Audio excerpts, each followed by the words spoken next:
the Chiefs and the 49ers in Super Bowl 54. And it is such a pleasure for all of us to be here with you, and a delight, I must say, for me to be back. Thank you. Thank you, everybody, for holding down the fort yesterday, and a job extremely well done. And we're getting set to get you to this game, and it should be, let's put it this way, this one has all the makings of a classic between these two teams, and it starts with the quarterback in Kansas City. The only blemish on the postseason resume of Patrick Mahomes, a loss to the Patriots. Mahomes, the only player in postseason history to account for at least 13 touchdowns and 0 turnovers. And he'll have help from the speediest core of wide receivers in the sport. The Chiefs, the only team with 3 different receivers, they hit 21 miles an hour on a reception this year. And according to our analytics, that has the makings of a winning combination. ESPN's Football Power Index predicts a 5-point win for Kansas City and a 65% overall chance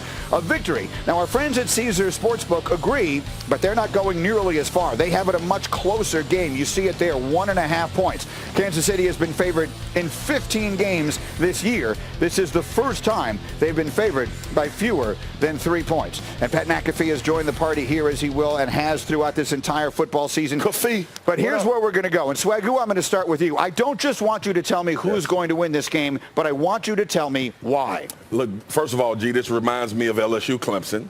And for preference later, everybody pay attention to Rex pick because he was wrong a few weeks ago about it. Well, which is very rare. I'm taking shots early, Rex. I'm very ready for Baker when he show up. But anyway, G, this is a classic does defense win championship question, right? And I don't think so. Kansas City offense right now, man, it's like when you got it's like them cartoons when you got leaks all over a pot and you're putting one out and the other one start hitting you in the face, and then you put 2 fingers out and then you get 10 fingers up there and you realize I ain't got no more damn fingers and it's still leaking. That's what Kansas City offense is. So I just think this matchup really results in Patrick Mahomes and what Kansas City Chiefs offense has done all season long. Rex, I turn to you. Yeah, I mean, I don't disagree that Kansas City is ridiculous on offense. They really are. But I'm going to go back to Bill Walsh told me many years ago, you build a team that can rush the passer in the fourth quarter. That's why he was the first guy that would have 9, 10 defensive linemen active for games.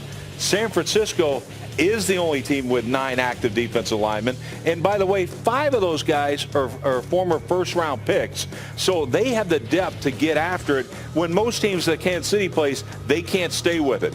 And so that's why I like the 49ers here. He also said to me that you have to have 11 good players on defense, and you don't have to have 11 good ones on offense. So maybe they're not quite as explosive as Kansas City is on offense, but they did score more points in the regular season. Are we just going to ignore the fact that this team's a balanced football team? I think in the end they win the game. I will give Rex Ryan a credit to this degree.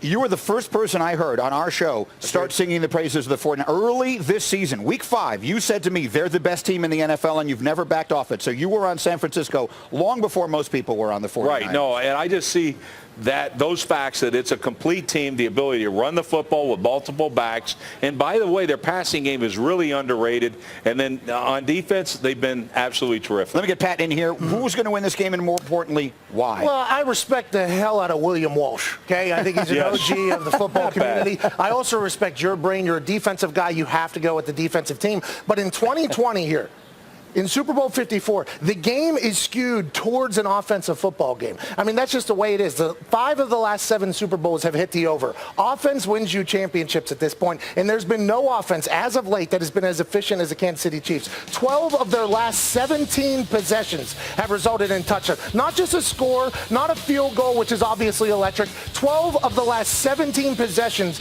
have resulted in a touchdown. I just don't know how you stop that. Defense wins championships was a cliche for a long time. But now in the world, in the league that we live in, it is skewed towards the offense. Whether it's for fantasy, whether it's for safety, whatever it is, and Andy Reid pulling the strings, this offense is just too damn powerful. For the first time in 50 years, the Chiefs arrive at the Super Bowl, and the Chiefs win a Super Bowl and get a massive monkey off the back of Andy Reid. The 49ers have the best team. They have the deepest team, the toughest team. But the Chiefs have Patrick Mahomes. And if you were around them yesterday at their media day and you heard the way they spoke, they feel like they are walking into that stadium on Sunday to receive that trophy on Sunday night. I heard tremendous confidence, more confidence than you normally hear from a team in the Super Bowl week. It sounded like they believe their right here is to go get that trophy on Sunday night and bring it back to Kansas City for the parade. I don't love that, by the way. You don't love it. I don't love hearing the fact that they're just like expecting to win. They are. I don't love that at all. I was on a team that got a chance to play in a Super Bowl in this city, and I believe we're going to watch a magical moment of my life here in a couple minutes. But we had this feeling. We went undefeated until we chose to lose to your team,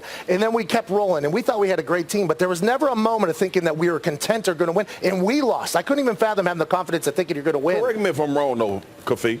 Yeah, Bub. Wasn't Drew Brees the other quarterback? He was. And his baby were up there on the thing. I mean, it was a terrible memory. That's why I'm only here for 23 hours. That's a terribly different comparison. Well, as you will see, we have pretty much or just about our entire football crew with us here this morning to give you picks and analysis and insight. Laura, take it over to our other field. Yeah, it's been a postseason to remember for Patrick Mahomes, throwing 8 touchdowns with no interceptions in victories over the Titans and Texans, making highlight reel plays, moving out of the pocket, making it easy, too, for his offensive players such as Tyreek Hill. Here's what Hill has to say about Mahomes. Oh, I'm running to the touchdown all day, man, because Pat is special, and he can make every throw on the field, you know, and that's what makes our job so easy. All we got to do is just go out there and get open.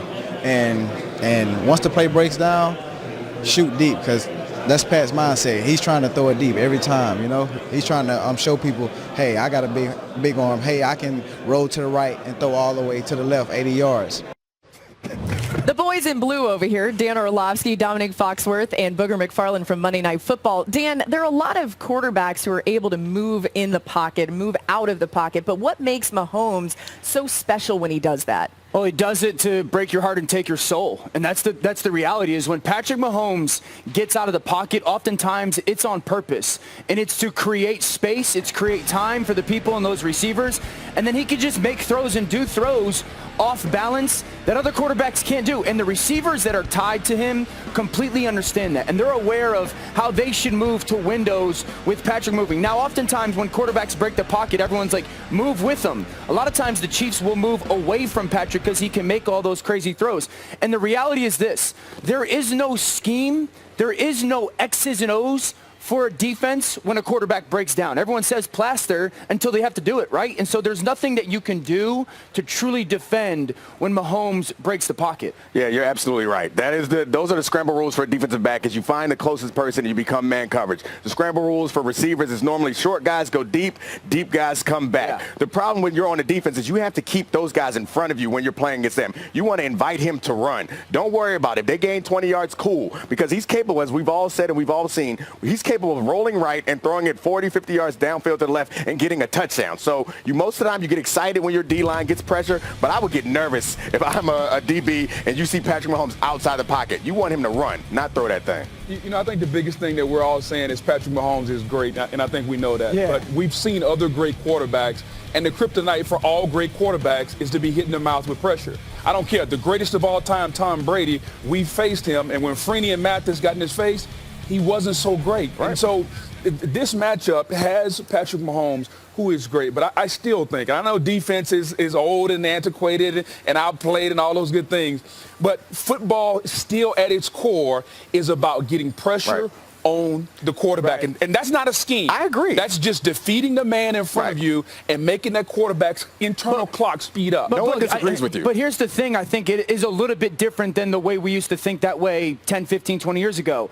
Is Andy Reid and coaches have so much caught up to that. And the rules are different. Nowadays, you can't get your hands on those receivers as much as you wanted to. So the quick pass does minimize that pass rush a little bit. And I think, you know, we've talked all week about the 49ers pass rush, as we should. It's the best in the league. But this is one of the, if not the best offensive lines in the NFL when it comes to pass protection. Andy Reid has coached against really good pass rushes in the past. It's not like they're going to ask those 5 offensive linemen, hey, you guys just hold up by yourself. To the point that Rex made earlier, you need 11 good players on defense. It's the same sort of thought in plays. It's like a defensive play, if you get a sack, that's great. That's all fine and good. But if they make a big play, it's worth 6 points. So that's the thing that makes me nervous about Patrick Mahomes specifically. I don't think we're underselling the KC defensive front. They're going to get pressure also. They're a great pass defense. They're going to get pressure also on Garoppolo. I'm more scared of what happens to Garoppolo under pressure than I am what happens to Mahomes under pressure. I'll give you an example. The last time I faced an offense like this was the greatest show on turf. Yeah. Isaac Bruce, Torrey Holt, Kurt Warner, all those different guys. Marshall Faulk, here's what we did. We played cover 2, zone defense. We rushed him, and we hit him in the mouth. The first play of the game, Derek Brooks broke Torrey Holt's rib, okay? Oh, Jesus. Hit him. He hit him. These guys, Mecole Hardman, Sammy Watkins, these guys, they want to play basketball on grass. They don't want to play football at its core, which is a How do you catch up with them, though? You They're so better fast. not let him play fast break foot basketball. The difference is Kurt Warner is a statue in the pocket, and you get pressure on Kurt Warner in the pocket. What are you going to do? You get pressure on Patrick Mahomes, he can break the pocket and make you pay. When it comes to Mahomes, and I've said this, you as a coordinator can call the right play, and all 11 guys can do it the right way, and Mahomes is such a good quarterback, it won't matter, and that's the difficulty for the defense. It sounds like the 49ers have no chance whatsoever. Hey, listen, we're going to get these guys' picks, of course, later on in the show. You'll hear from them.